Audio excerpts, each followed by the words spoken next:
Ako po si Veronica Keito. Tira ako sa Albarcia. 10 taon na po. Kaso lang walang ipon. Ang trabaho ko po, ma'am, yung part-time lang pero unstable. Ang trabaho ko. Kaya nung tapos na yung kontrata, so wala naman akong maipon.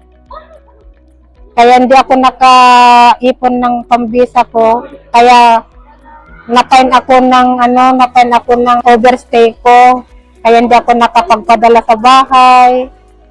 Ngayon, ma'am, nagpapasalamat ako kasi may bumuo ng repatriation. Kaya isa ako sa kanilang nag-apply ng repatriation para makauwi lang ako. Kasi 10 taon na po akong hindi nakauwi. Isama ko na lang yung anak ko, ma'am, kasi kung iwan ko dito, lalong-lalo na gera ngayon, kaya hindi naman ako kampante, ma'am, na iwan ko dito, yung anak ko. Yan din ang iniisip ko, kung iiwan ko dito, iniisip ko rin siya. Ang proseso sa repatriation po, nagpapasalamat ako at napadali yung proseso.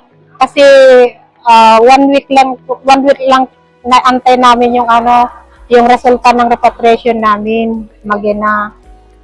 Kaya nagpapasalamat ako yung bumuo ng repatriation, lalong-lalo na sa DMW, sa OWA, lalong-lalo na yung presidente natin.